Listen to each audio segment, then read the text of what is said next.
Hello everyone, હું મેહુલ સરાફ સૌનું સ્વાગત કરું છું મારી ચેનલ ધ બ્રાઇટર્સમાં. તો આજના વિડીયોની અંદર આપણે ડિપ્લોમા સેમેસ્ટર 4ના મિકેનિકલ એન્જિનિયરિંગના subject fluid mechanics and hydraulic machinery એટલે કે એફએમએચએમના ચેપ્ટર નંબર 1 અને 2ના મોસ્ટ આઈએમપી ક્વેશ્ચન કે જે તમને મિડ એક્ઝામમાં તો કામ લાગશે, સાથે સાથે આ જ એક્ઝામ આ જ ક્વેશ્ચન તમને જીટીયુની એક્ઝામમાં પણ સારા એવા માર્ક્સ સ્કોર કરવામાં હેલ્પ કરશે. ઓકે, તો મિડ એક્ઝામ કદાચ આવે તમારી તૈયારીમાં હશે, જેમાં પહેલું બીજું ચેપ્ટર તો 100% હશે. આમ તો એકચ્યુઅલી દરેક કોલેજમાં મિડનો સિલેબસ ડિફરન્ટ હોય છે, પણ મેં એવું એઝ્યુમ કર્યું છે કે પહેલાં બે ચેપ્ટર તો બધી જગ્યાએ હશે જ. તો અત્યારે એવો વિડીયો બનાવું છું કે જે દરેકને હેલ્પફુલ થાય. તો અહીંયા તમને જેટલા પણ ક્વેશ્ચન આપું એટલા એકદમ પાક્કા કરવાના. અત્યારે મિડમાં જો સારી એવી તૈયારી કરો તો એ જ ક્વેશ્ચન જીટીયુમાં તૈયાર કરવાના છે, તો ત્યારે તમને એટલો એડવાન્ટેજ મળે કે આ વસ્તુ તમારે ફરીથી એટલી બધી મહેનત કરીને તૈયાર ના કરવી પડે. ઓકે, ઘણા બધા એવું વિચારતા હશે કે હવે મિડ જ છે ને સર ચાલશે, હવે 12 માર્ક્સ તો એ લોકો મૂકી જ દે છે, પણ એવું નથી. અત્યારે મિડમાં જો તમે થોડી તૈયારી કરો તો એ તમને એક્સટર્નલમાં હેલ્પ કરશે. તો તે વખતે થોડો લોડ તમને ઓછો આવશે ને તમે સારું એવું રિઝલ્ટ લાવી શકો છો. ઓકે, ચલો એફએમએચએમના ચેપ્ટર નંબર 1ના આઈએમપી જોઈ લઈએ. બસ આટલા જ છે સર. ઓકે, ચલો ચેપ્ટર નંબર 1 જીટીયુની એક્ઝામમાં 7 માર્કનું છે અને ચેપ્ટર તમે લગભગ બુકમાં સ્ટાર્ટ કરો તો શરૂ હોતે ही ખતમ हो गया એવું છે, બરાબર. તો ચેપ્ટરમાંથી શું કરવાનું છે ખાસ તૈયાર, તો એ તમારે ખાસ તૈયાર કરવાની છે વ્યાખ્યાઓ એટલે કે ડેફિનેશન. કઈ ડેફિનેશન છે, તો એ જે ડેફિનેશન છે એ તમારી પ્રોપર્ટીઝ ઓફ ફ્લુઇડ એટલે કે ફ્લુઇડના ગુણધર્મોમાં આપેલી છે.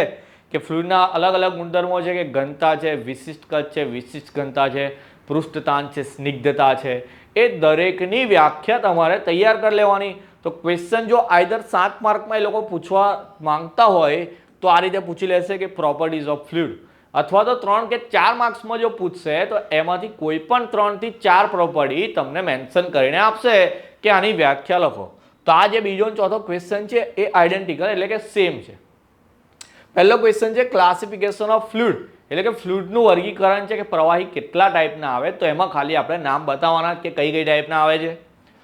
ત્રીજો ક્વેશ્ચન લખો છે differentiate between real fluid and ideal fluid એટલે કે વાસ્તવિકમાં ફ્લુઇડ કેવું હોય. અને આઈ થિંક આ ચેપ્ટર નંબર 2નો ક્વેશ્ચન હશે, કદાચ તો ચેપ્ટર નંબર 2નો જ છે, પણ કંઈ નહીં, આપણે તો વાંચવાનો જ છે. તો પહેલા ચેપ્ટરની અંદર કહી દઉં તો ક્લાસિફિકેશન થઈ ગયું, પ્રોપર્ટીઝ થઈ ગઈ. બે વસ્તુ જ છે એના પર તમારે વધારે ફોકસ કરવાનો અને બધી પાકી કરી લેવાની. ઓકે, મિડમાં તો તમને વ્યાખ્યાઓ પૂછશે વધારે, કારણ કે બે ચેપ્ટરમાંથી જો પેપર બનાવવાનું હોય તો એમાંથી 7 માર્કનું એવું નહીં, થોડુંક વધારે પૂછશે. તો બધી વ્યાખ્યાઓ એકદમ પાકી કરી લેવાની. ચેપ્ટર નંબર 2નું જીટીયુમાં વેટેજ થોડું વધારે છે, તો ક્વેશ્ચન બી થોડા વધારે આપીશ. આમ એ લોકોએ બુકમાં એવું લખ્યું છે કે લગભગ 23 માર્કનું એવું કંઈક ચેપ્ટર છે, પણ એનાથી વધારે ઓપ્શન સાથે ગણીએ તો ખાસું મોટું ચેપ્ટર અને સારું એવું ચેપ્ટર કે જેમાં તમે માર્ક્સ સ્કોર કરી શકો. એફએમએચએમમાં બીજું ચેપ્ટર ને ચોથું ચેપ્ટર એવું છે કે જે આપણે એકદમ પાક્કું કરવાનું છે. ઇઝી પણ છે. આમ તો તમને એવું લાગે મને બધું ઇઝી લાગશે, પણ તમને પણ ઇઝી લાગશે જો તમને હું કહીશ એ રીતે તમે તૈયારી એની કરશો તો. ચાલો પહેલા ક્વેશ્ચનની વાત કરીએ. પહેલો છે Pascal law and its application.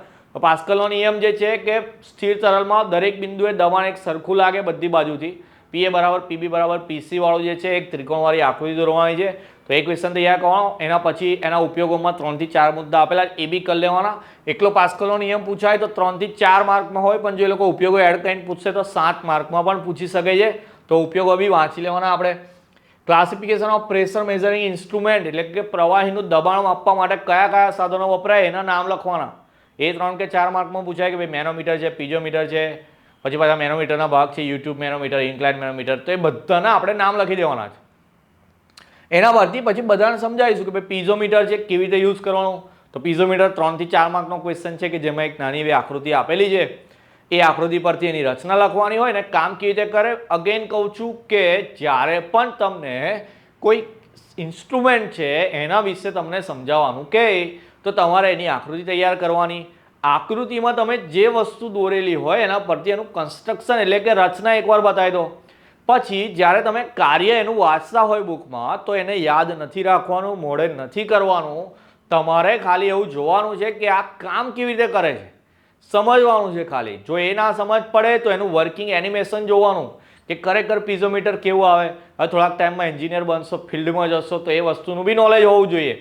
તો યુટ્યુબ પર એકલી તો રાઇટર્સ ચેનલ નહીં જોવાની, બીજી વસ્તુ બી જોવાની કે ભાઈ વર્કિંગ એનિમેશન ઓફ પીઝોમીટર એવું સર્ચ મારો, દેખો કે જરા પીઝોમીટર કેવી રીતે કામ કરે છે, દિમાગમાં બેસી જશે કે આ રીતે કામ કરે, તો એને તમારા શબ્દોમાં લખો કે ભાઈ પીઝોમીટર આવી રીતે કામ કરે છે.